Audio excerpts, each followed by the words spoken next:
Il y a quelques années, je me liai intimement avec un certain William Legrand. Notre goût commun pour les choses de la nature et nos origines également françaises suffirent à développer une solide amitié née du hasard d'une première rencontre dont les circonstances m'échappent aujourd'hui. Jadis, Legrand avait été riche, mais une série de malheurs l'avait réduit à la misère. Sa grande fierté, aggravée d'une misanthropie naturelle assez cocasse, le conduisit à choisir l'exil de cette petite île de Charleston, en Caroline du Sud, où il se fixa pour vivre en la seule compagnie d'un nègre à son entier dévouement.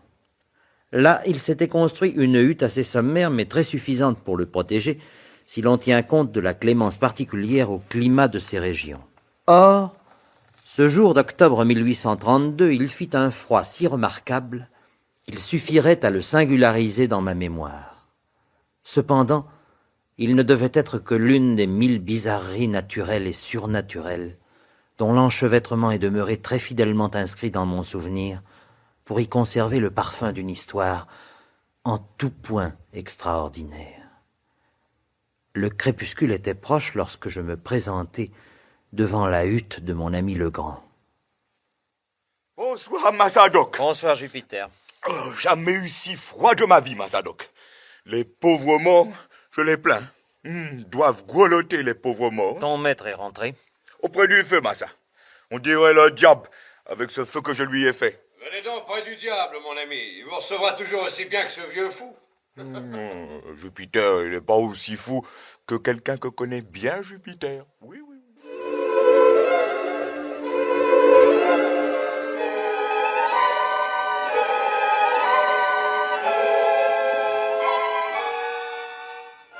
Journée merveilleuse, mon ami, merveilleuse.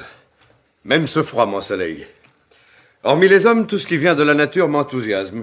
2 gouttes d'eau scellées par le gel ont plus de prix pour moi que 2 diamants d'Amsterdam. Quelle crise, Legrand, quelle jubilation, et quel contraste avec l'abattement de notre dernière rencontre. Ah, c'est que je n'avais pas découvert ceci, regardez. Connaissiez-vous ce coquillage bivalve? Non, je le sais, non, aucune trace dans aucun ouvrage. Si j'étais soumis aux vanités du monde, je ne vais pas lui donner mon nom, je le découvre, je l'invente. J'avoue que c'est un spécimen sinon unique, du moins fort rare. Et pour moi inconnu. Ces couleurs, cette charnière... Mais il y a mieux, mon ami, ah oui, mieux encore. Un scarabée dissimulé sous un amas de feuilles. Je le vois, Jupiter le chasse, et nous n'avons pas été trop de deux pour le capturer.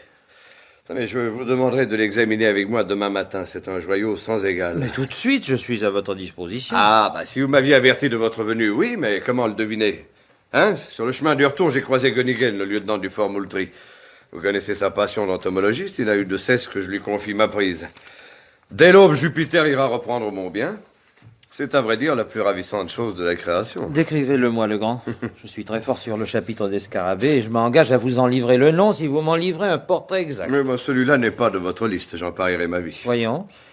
Il est d'une brillante couleur d'or, gros à peu près comme une grosse noix, avec 2 taches d'un noir de jais sur une extrémité du dos et une 3e plus allongée sur l'autre. Curieux.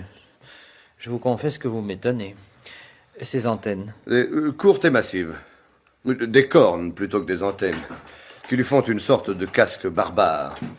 Et toute la cuirasse de l'insecte a des teintes. Oh, l'insecte n'est pas éteint du tout. Non, Jupiter. Allumé, oui, je le dis, comme une petite lampe d'or, toute luisante, toute brillante. C'est de l'or. Un scarabée lourd comme une pépite. Un petit lingot. Voilà ce que c'est, ce scarabée. Jupiter. Oui, Massa Will, j'ai rien dit du tout. Juste un mot sur ce joli scarabée. Jupiter. Oui, je prépare le dîner, Massa Will, j'ai que ça dans la tête. Le dîner. Le drôle en a peur. Il n'a cessé de m'augurer depuis cette capture. Mais plutôt que d'en poursuivre la description orale, je vais vous le dessiner. Voyons du papier. Où se trouve le papier? Ah, c'est ainsi chaque fois que Jupiter prétend mettre du rangement dans mes affaires. Non, ne cherchez pas. Tenez, voici qui fera la farce. Mes poches sont d'une incomparable richesse. Et ce morceau de chiffon ou de papier, enfin je sais plus, nous suffira. Voyons, la forme générale d'abord. Les 2 taches symétriques. La 3e, comme ceci. Oui, c'est assez ressemblant. Il ne manque que l'éclat Mystérieux, métallique, étrange.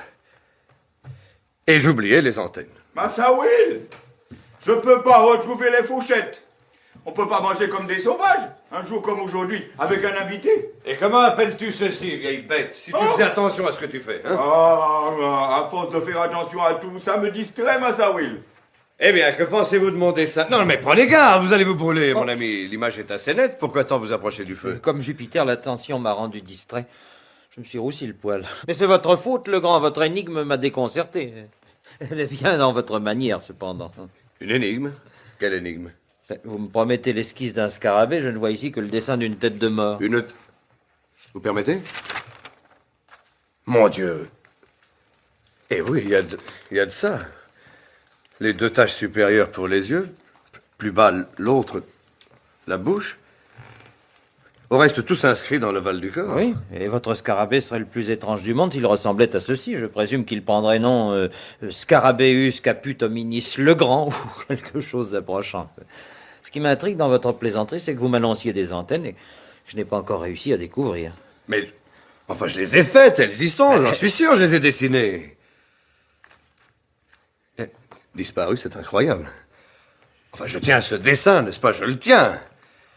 Eh bien, aussi vrai que je le tiens à ma propre main, je puis vous jurer que... Oh, ça... Et qu'avez-vous soudainement, le grand... Vous êtes livide, mon ami. Non, ce n'est rien. L'émotion, une très particulière émotion. Remettez-vous. Massa Will, je peux servir le dîner. Il y a beaucoup de mouches par ici qui voudraient goûter les bonnes choses avant Massa Will. Je ne dîne plus, Jupiter, je sors. Bon, Non, je peux réfléchir intensément. Pardonnez ma brusquerie, dîner avec Jupiter. Pour moi, je vais me rassasier d'air et d'étoiles. Bonsoir.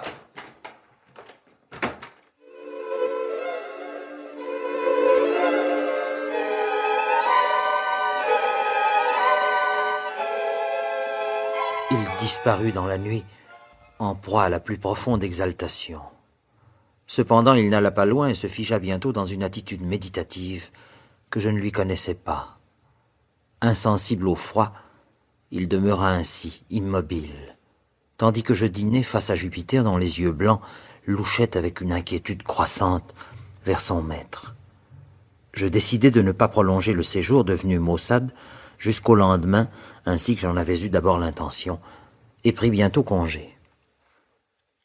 Je préfère ne pas vous importuner davantage, le grand, et regagner la terre. J'ai à travailler très tôt demain. Il est plus raisonnable que je vous laisse. À votre aise, mon ami, j'ai moi-même à entreprendre certains travaux le plus tôt possible.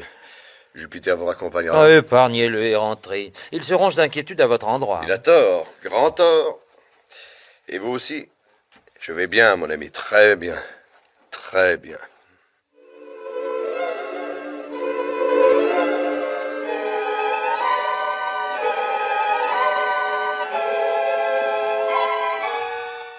Un mois environ après cette curieuse soirée, et durant cet intervalle je n'avais pas entendu parler de Legrand, je reçus à Charleston une visite de son vieux serviteur. Je n'avais jamais vu le bon Jupiter si complètement abattu, et je tremblais qu'il fût arrivé quelque malheur à son maître. Eh bien, Jupiter, quoi de neuf? Comment va, mon ami? Pour dire la vérité, Massadoc, il va pas aussi bien que quelqu'un qui va bien. Tu m'inquiètes. De quoi se plaint-il? Oh, voilà, Massa Will se plaint pas. De rien, jamais. Mais il est tout de même malade. C'est-il alité? Jupiter est pas savant au point de dire si Massa est alité. Je veux dire, est-il couché? Ah, oui et non. Couché debout, si vous comprenez ce que le vieux Jupiter veut dire. Les yeux ouverts, comme quelqu'un qui ne dort pas, et la bouche remplie de mots bizarres, comme quelqu'un qui rêve. Des chiffres, toujours des chiffres. 1, 2, 3, 4, 7, 8. Si je l'écoutais, je finirais par savoir compter.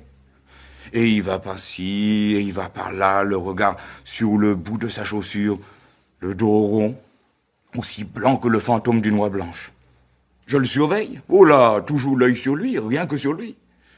Et il écrit des signes sur une ardoise, des petits signes aussi compliqués que l'écriture. J'avais seulement peur pour lui, et maintenant je crois que j'ai peur aussi pour moi. L'autre jour, il m'a échappé. Il a échappé à Jupiter, décampé, sorti de son lit avant que le soleil sorte du sien. Je l'ai cherché toute la sainte journée. Alors j'ai coupé une grosse branche pour lui administrer une correction de tous les diables quand il me tomberait sous la main. Et quand il est revenu, il avait l'air si malheureux que j'ai laissé tomber mon gros bâton. Tu as bien fait.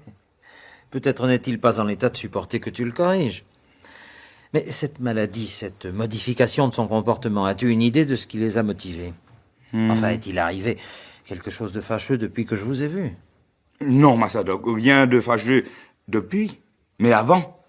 Juste avant ce jour-là, j'ai peur que oui. De quoi veux-tu parler?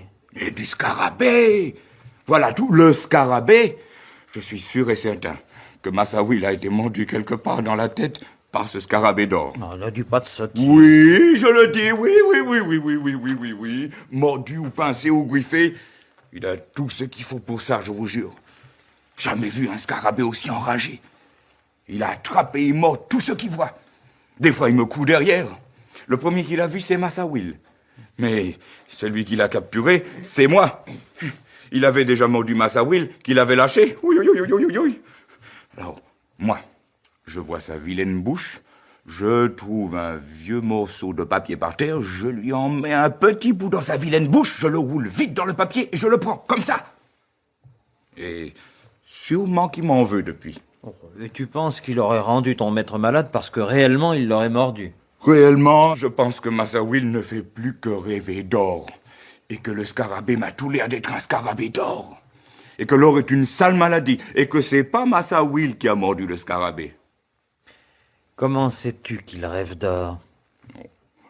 À force de plus dormir, je sais tout ce qu'il rêve. Je l'écoute. Toutes les nuits, il parle. 1, 2, 8, de quoi? Et la fortune, et les doublons, et les écus d'or, et le reste. J'ai des bonnes oreilles, vous savez, la nuit. Oh là là!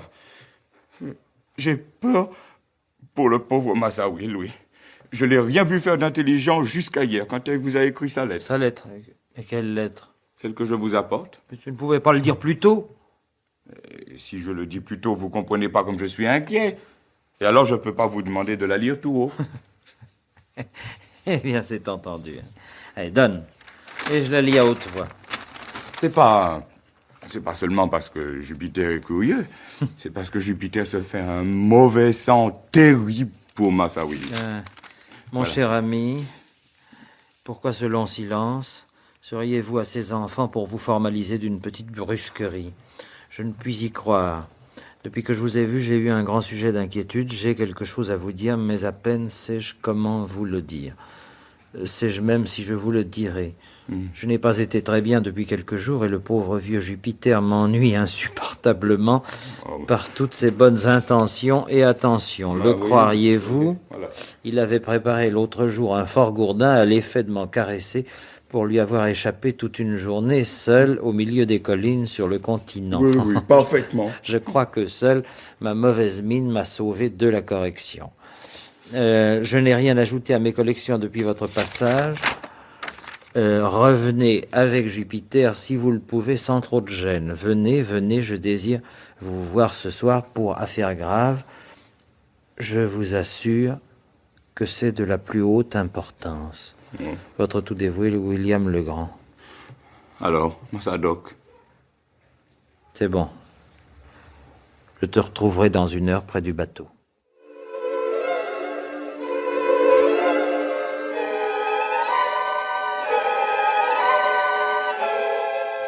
En arrivant au quai, je remarquai, gisant au fond du bateau qui assurerait notre passage vers l'île, une faux et 3 bêches, toutes également neuves. Et que signifient ces outils, Jupiter? Massa Will m'a dit de lui acheter pour lui une faux et 3 bêches à la ville. Je les ai payés bien plus cher que ça vaut. Ça nous coûte un argent de tous les diables. Mais enfin, qu'a-t-il à faire de faux et de bêches? Qu'est-ce que je sais, moi? Est-ce que seulement Massa Will sait ce qu'il envoie? Une nouvelle collection, peut-être? Allez, Massadoc, en route. Jupiter va prendre les rames.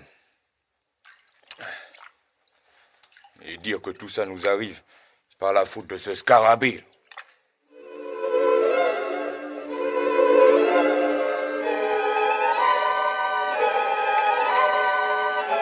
Ah, vous êtes venu, mon ami, vous êtes venu. Ben oui, et je crains même de ne pas l'avoir fait assez tôt. Quelle pauvre mine que la vôtre. Cette pâleur, ces yeux, votre main. Oui.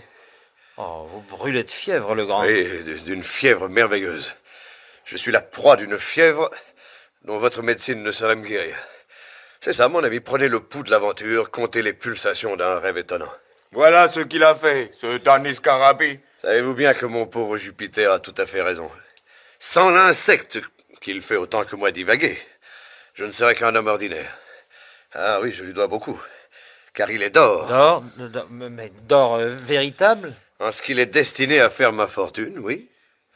Bientôt, grâce à lui, je recouvrerai mes possessions de famille. Votre lucidité, votre ancienne clairvoyance, les recouvrerait-vous avec? Venez, nous avons à parler.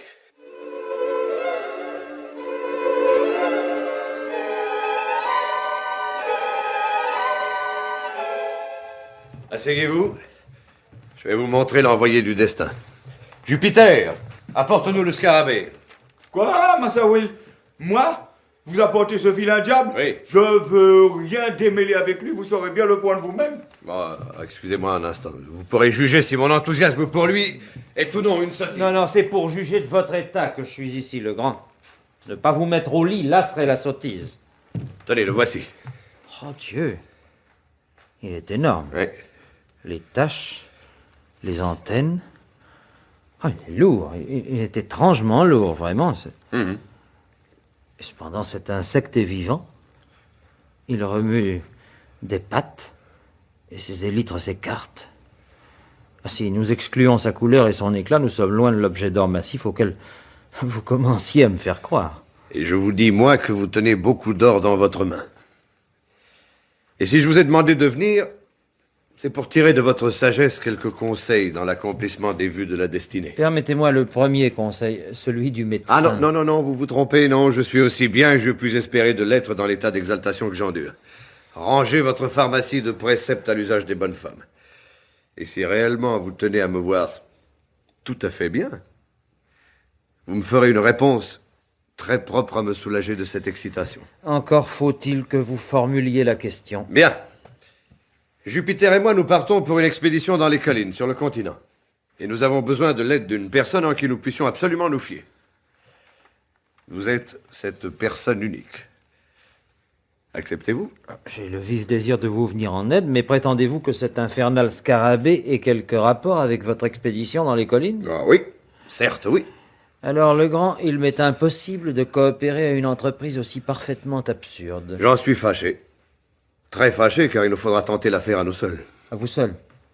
Il n'y a donc pas de fond à votre folie. Que notre expédition connaisse l'échec ou la réussite, elle mettra un terme définitif à cette folie. Je vous en fais le serment. Voyons. Cette absence, combien de temps durera-t-elle? Oh, probablement toute la nuit. Dans tous les cas, nous serons de retour au lever du soleil. Et sur votre honneur, vous me promettez que ce caprice passé et l'affaire du scarabée vidée à votre satisfaction, vous reviendrez ici et suivrez mes prescriptions, fussent-elles exclusivement médicales. Oui, je vous le promets. C'est bon. Nous serons 3 cette nuit sur les collines. Jupiter, nous partons. Au bateau, vieux paresseux. Vous ne m'expliquerez rien de plus? En route, mon ami, en route. Je vous expliquerai en route. Nous n'avons pas de temps à perdre.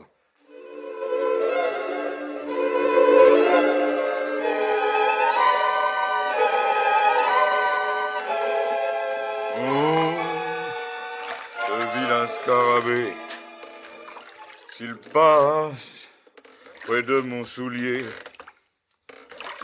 je saurai l'écrabouiller. M'a fait ramer, m'a fait marcher, m'a fait Voyez-vous, pleurer. c'est lorsque vous m'avez rendu le dessin par lequel j'avais essayé de vous intéresser à ma découverte Oh, que j'ai senti se déclencher en moi toute la mécanique déductive qui doit, cette nuit, se contrôler par une conclusion fabuleuse. Car ce croquis n'était pas le mien. Et non, c'était pas celui dont le contour était encore fixé sur ma Mais je rétine. comprends pas, nous étions seuls et que Dieu me foudroie si j'ai moi-même dessiné quoi que ce soit sur votre papier. Et j'en suis aussi convaincu que vous, je l'étais déjà d'ailleurs. Mon regard ne vous ayant pas quitté un instant, je savais que vous n'étiez pas l'auteur de ce que voyaient mes propres yeux. D'ailleurs, vous avez été témoin du trouble qui m'a saisi. Car dans l'instant, je devinais confusément ce qui n'a fait que se confirmer au cours de mes récentes recherches. Non, je vous en prie, le grand, un peu de clarté, s'il vous plaît. Mais réfléchissez. Je dessine un certain objet sur un certain papier, ou disons sur un quelconque support que nous appellerons papier. Oui. Je vous le donne, vous me le rendez, or je ne le reconnais plus. J'en déduis qu'il y a substitution soit de papier, soit de dessin. D'ailleurs, la matière même de ce papier, un vieux vélin fort parcheminé, lève la première équivoque. Son identité ne fait aucun doute dans mon esprit. C'est celui-là même que j'ai sorti de ma poche en votre présence, que j'ai défroissé, que j'ai déplié sous vos yeux. Alors, s'il ne s'agit pas d'un autre papier, Mais c'est non. qu'il s'agit d'un autre dessin. Mais votre parchemin, si parchemin il y a, était vierge de tout dessin lorsque vous l'avez défroissé. Enfin, je m'en souviens parfaitement. Oui, et pourtant non. Disons qu'il ne comportait aucune trace visible, puis ce sera mieux. Et revenons à notre raisonnement. Un autre dessin qui n'existait pas lorsque je traçais le mien, que je n'ai pas exécuté moi-même, ni vous non plus, et que nous avons cependant vu l'un et l'autre. C'est insoluble. Dans la mesure où nous commettons l'erreur fondamentale de croire que le nouveau dessin fut exécuté après le mien, c'est insoluble. Effectivement. Mais si nous admettons qu'il existait avant... Vous n'allez pas m'avancer la fable. Si, j'avance et je certifie que la tête de mort, dessinée sur l'autre face du parchemin, comme j'ai pu m'en convaincre, existait en puissance avant que je trace le premier signe. Et que sans une succession de hasards miraculeux, nous ignorerions encore ce qui me remplit de passion. Alors, songez, mon ami, qu'il a fallu que je soulève du pied quelques feuilles parmi des millions d'autres, que sous elles je distingue le scarabée rarissime, que l'insecte me paraisse de nature à motiver quelques précautions, donc que Jupiter se soucie de protéger ses doigts par l'interposition de quelques tissus ou papiers, et que ce parchemin, dont un fragment seul sortait de l'humus, lui tire l'œil. Il a fallu que je rencontre le lieutenant Gunningen, à qui je remis ma capture en conservant le parchemin que je ferais machinalement dans ma poche plutôt que de le jeter, pour l'en ressortir à l'instant propice. Enfin, n'est-ce pas prodigieux? Et n'est-ce pas plus prodigieux encore que cette chaîne de coïncidences extraordinaires se développe le seul jour depuis plus de 10 ans qui connut un froid de nature à provoquer une belle flambée dans notre cheminée. Mais non, cette fois, je ne vous suis plus. Mais oui, sans le feu, mon ami, sans la chaleur du feu. Et Dieu sait comme vous en avez usé, au point que je craignais pour vous quelques brûlures. Eh bien, sans le feu, ce macabre dessin n'apparaissait pas. Quoi? Serait-ce... Eh oui, préparation chimique, encre invisible, régule de cobalt et acide azotique ou safran et eau régale, enfin ce qu'il vous plaira, mais vous y êtes, c'est ça. Nous étions en présence d'un message secret tracé par le moyen d'une encre invisible, dont le révélateur est le feu. La tête de mort qui vous surprit tant et moi-même n'était que la signature. Je suis... Enfin, c'est tellement surprenant. Continuez, le grand... Non, continuez, je vous en supplie. Plus tard, mon ami, plus tard. Nous voici à toucher la côte. Je vous promets la suite, mais seulement après que nous aurons vérifié certaines choses. J'ai hâte de vérifier ce que j'ai découvert depuis la chaise du diable en l'hôtel de l'évêque. Et moi qui me laissais prendre la chaise du diable en l'hôtel de l'évêque. À terre! Et ne me perdez pas de vue. N'oublie pas les bêches, Jupiter. Oh, j'aimerais mieux tenir l'info, Massa Will. Ne musardons pas, allons. Suivez mes lanternes. Cette fois-ci, Massadoc, j'ai vraiment peur qu'il soit vraiment fou. Je le crains aussi, viens. Au train qu'il prend, nous risquons de ne plus le revoir. Allez. Oh, ce vilain scarabée. J'aurais bien dû lui couper la tête, le corps, les pattes, les pieds. M'a fait pleurer, m'a fait râler.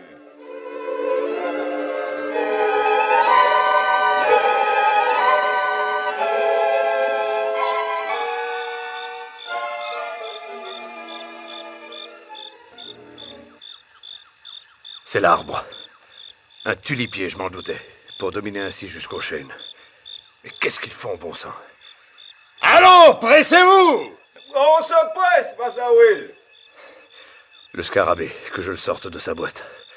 Voilà. Tout est en place, les lanternes, la faux, Jupiter à l'ébèche. Je serai donc bientôt fixé sur tout ceci. Quelle marche!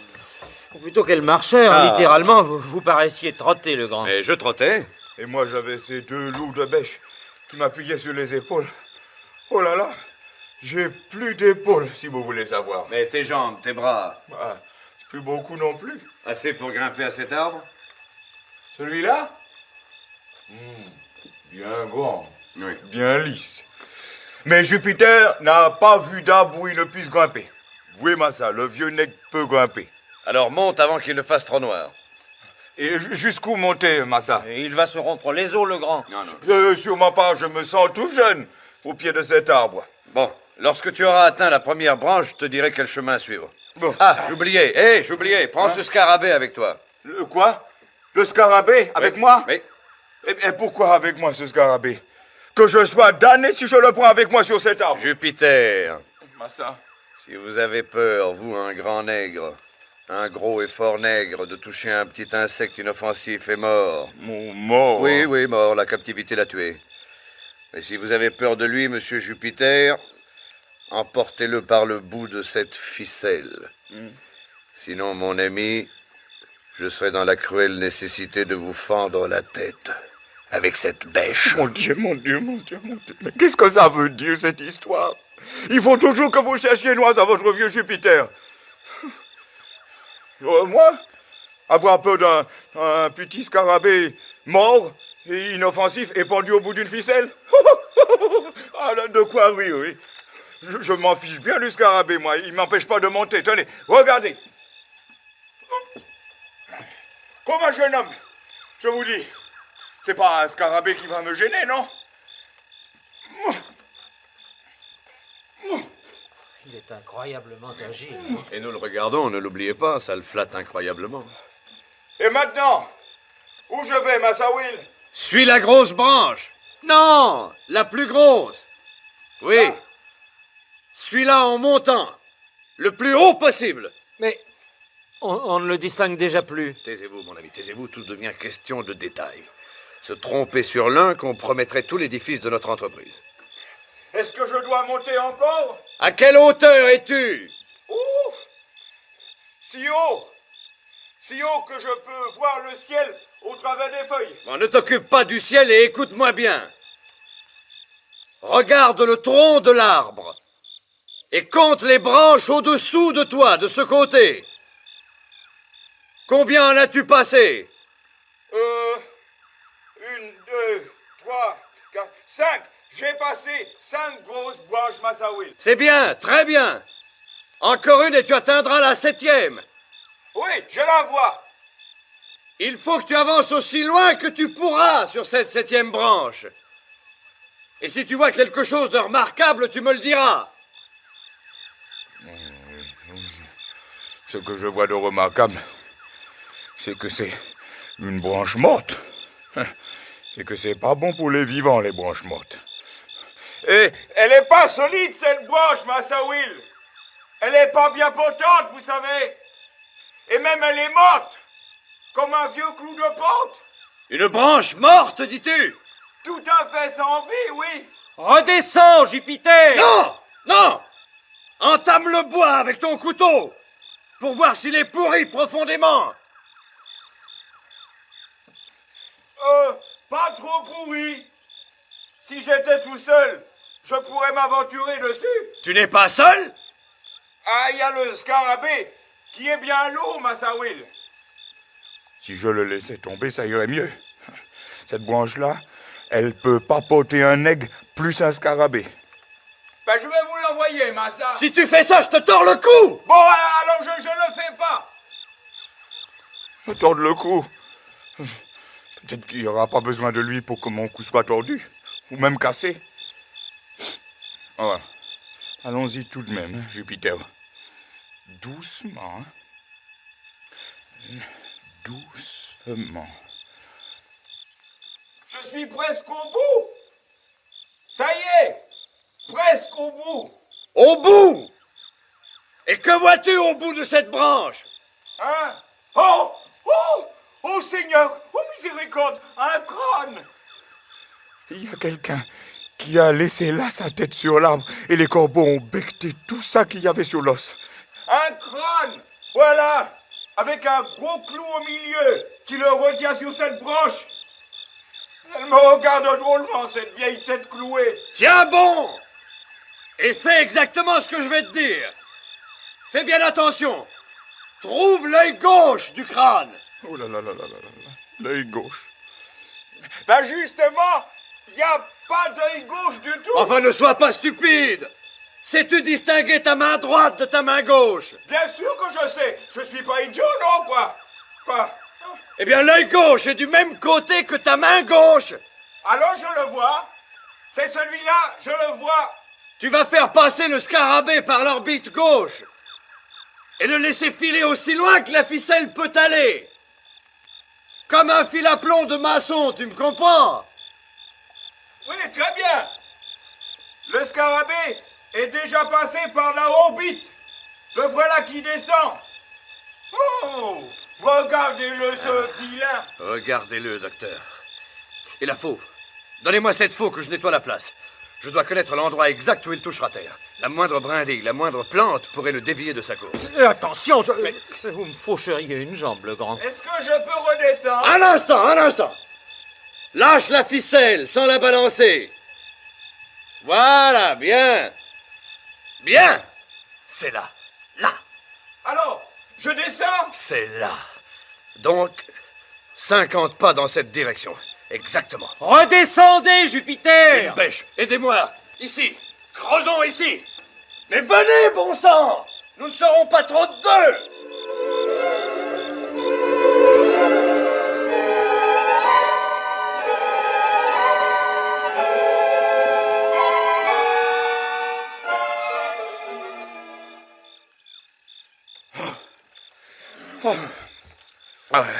Un joli trou, Massa Will. En 2 heures, on peut dire qu'on a creusé un joli trou. Ah, je ne comprends pas, je ne comprends plus. Tout allait si bien. La 7e branche, le crâne, l'œil gauche, le... Gauche. Oh, scélérat, gredin! Mauvais diable noir! Infernal nègre! Laissez le temps, le grand! Quoi?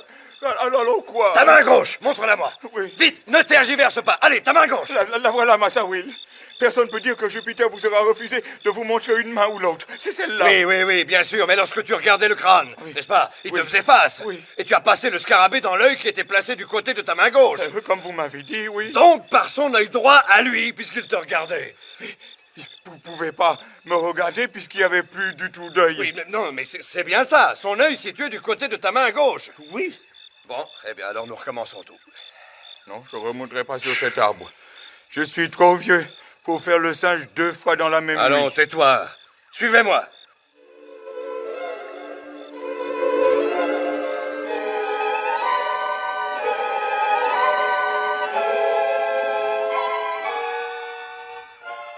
Le scarabée aurait dû toucher le sol ici, ce qui modifie notre direction d'environ 3 degrés. Non, je vous le disais, mon ami, le moindre détail, la moindre négligence et tout est compromis. Alors par ici, 50 pas.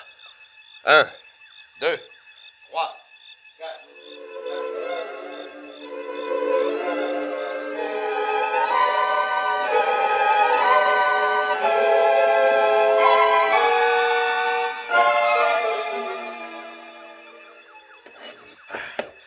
Cette fois, je le sens, nous y sommes. Courage, mes amis, courage, nous n'échouerons pas. Presque plus d'huile dans les lanternes. Presque plus de force dans mon vieux corps. Faut-il poursuivre, le grand? Je vous en supplie, oui, encore un peu. Oh! Massa Will! Oui. Regardez! Du diable si ça aussi n'est pas un vieux crâne! La lanterne, vite. Un squelette. Non, 2. On creuse dans un véritable cimetière. Voyez, docteur, des boutons de cuivre. Et ceci est un poignard d'Espagne. À vos pieds, le grand. On dirait. C'est... Mais mon ami, ce sont des pièces d'or. Je redeviens tout jeune, Massa Will. Je peux encore faire 2 trous comme celui-là avec une bêche dans chaque main. Et regardez mon pied. Tenez, je croyais qu'il s'était pris dans une racine. C'est une poignée. La poignée d'un coffre.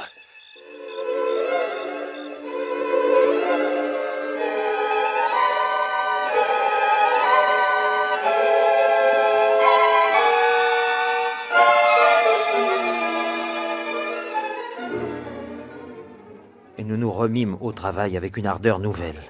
Jamais je n'ai passé 10 minutes dans une aussi vive exaltation. Durant cet intervalle, nous déterrâmes complètement un coffre de forme oblongue, dont le bois, à en juger par son parfait état de conservation, avait été soumis à quelques procédés de minéralisation, peut-être au bichlorure de mercure. Il était fortement armé de lames métalliques, et comportait sur chacun de ses côtés 3 anneaux de fer, soit 6 en tout, au moyen desquels 6 personnes pouvaient le déplacer. Nous n'étions que 3. Et son poids considérable fit que, malgré nos plus violents efforts, nous ne réussîmes qu'à le déranger légèrement de son lit. Par bonheur, le couvercle ne tenait que par de modestes verrous que nous poussâmes facilement. Mes amis, voici l'instant. Je lève le couvercle.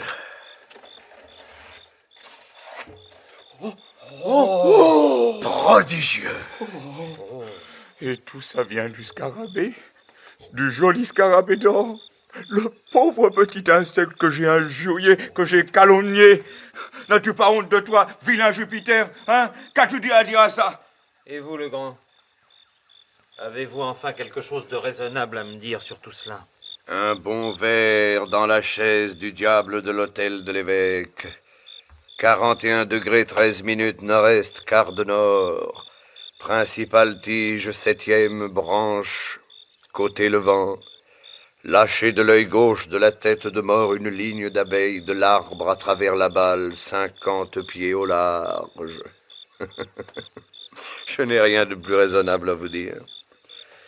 Mais je suis prêt à tout vous expliquer lorsque nous aurons mis à l'abri ce trésor que les siècles ont protégé à notre intention.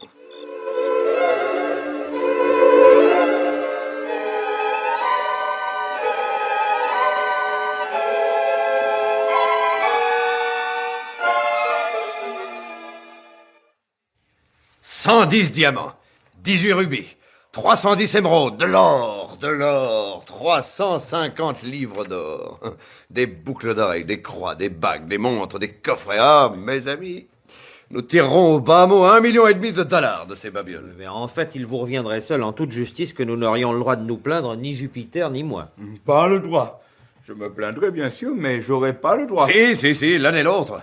C'est pas seulement avec la bêche que vous m'avez aidé. Toi, Jupiter, tu as découvert ceci.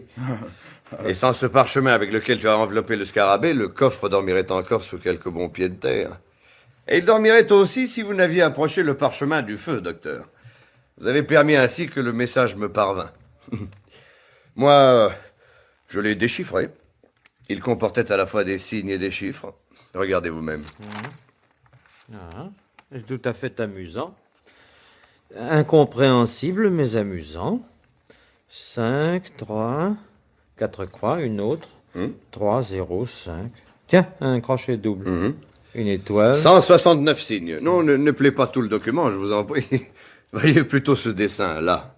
Voyez cette sorte de hiéroglyphe. Cette chèvre, là? Non, un chevreau, mon ami, un chevreau, c'est très important. Car le chevreau est la signature, en quelque sorte. Le signe, le sceau du célèbre Kidd. Oui, j'ai beaucoup lu sur les pirates et leurs trésors, et les soins infinis qu'ils prenaient à dissimuler la sépulture de leur fortune considérable, ainsi que vous pouvez en juger. Et j'ai toujours témoigné d'un goût profond pour la cryptographie et le déchiffrement. Il y a du solfège là-dedans, et des mathématiques. Mais enfin, il vous a fallu déployer une finesse d'esprit, une... Mais non, mais dites-le, une intelligence, oui, une intelligence divinatoire assez considérable. C'est un fait. Mais pas à ce premier stade de l'opération. Vous n'êtes pas sans savoir que les fréquences de répétition des lettres ont fait l'objet de savants recensements. En anglais, par exemple, la fréquence d'emploi des lettres donne le classement suivant dans l'ordre d'importance décroissante. E, A, I, D, H, N, R, S, T, U, etc., etc. Non, je vous cite l'anglais parce que c'est la langue de notre Kidd, le pirate. Alors, avec un peu d'obstination et quelque instinct, je dois le dire, car le drôle en prenait à son aise avec l'orthographe, je déchiffrai et traduisis le message que vous connaissez. Je le connais, moi. Mais oui, un bon verre dans la chaise du diable de l'hôtel de l'évêque, 41 degrés. Ne voulais-je pas réciter l'autre soir? Si, vous l'avez récité à Massadoc, devant moi. Nord-est, quart de nord, principale tige, 7e branche, côté levant, je me rappelle très bien. Les êtres simples ont une mémoire prodigieuse. Oui, c'est ça, mon bon Jupiter. Seulement restait à restituer à ces mots leur sens, propre ou figuré, ce qui n'était pas pour faciliter ma besogne. L'hôtel de l'évêque, par exemple. Oui. Ah, mon ami, quelle recherche pour découvrir, finalement, par le témoignage d'un vieillard moins sot que ses semblables, qu'il ne s'agissait pas d'une hostellerie ni d'un manoir, comme ce fut ma première pensée, mais bien d'un rocher. Eh oui, d'un rocher qu'il me fallut retrouver en forêt et dont l'eau a creusé les reliefs. Ah, vous le verriez que sans trop d'imagination, vous y découvririez une sorte de cuvette à dossier. Oui, la chaise du diable. La chaise du diable, oui. C'est là que je m'assis, que je pointai une forte lunette, le bon vers du message. Je lui donnai l'orientation très exactement précisée par l'auteur lui-même, et de cet endroit unique, selon une direction unique, je découvris dans la masse du feuillage d'un arbre, unique par sa taille, une lucarne, un trou, avec au fond un certain point blanc, d'un blanc de plâtre que je mis longtemps à identifier, un crâne humain. La suite est sans secret, la 7e branche, Aussi morte que le crâne, Massa Will. l'œil gauche. Ah, ça, Massa Will, c'est seulement une erreur. Et la ligne d'abeille. Ah, c'est une ligne droite au travers de l'œil gauche, c'est-à-dire le fil à plomb, c'est-à-dire le scarabée tenu au bout de la ficelle. Et si on n'en avait pas eu, Massa?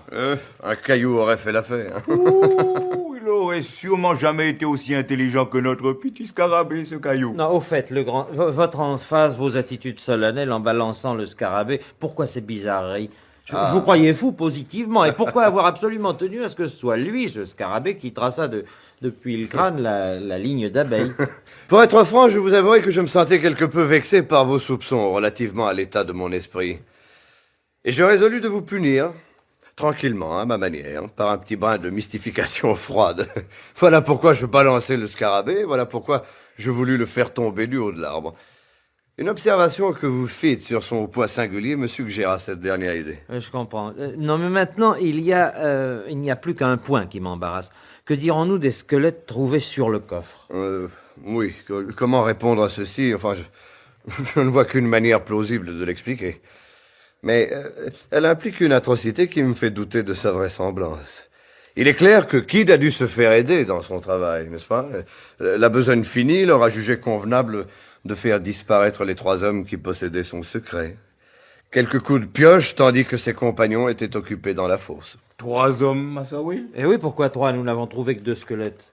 Et le crâne qui te regardait dans le tulipier, Jupiter. Oh mon Dieu, Seigneur. Qui te regardait avec ses 2 yeux gauches.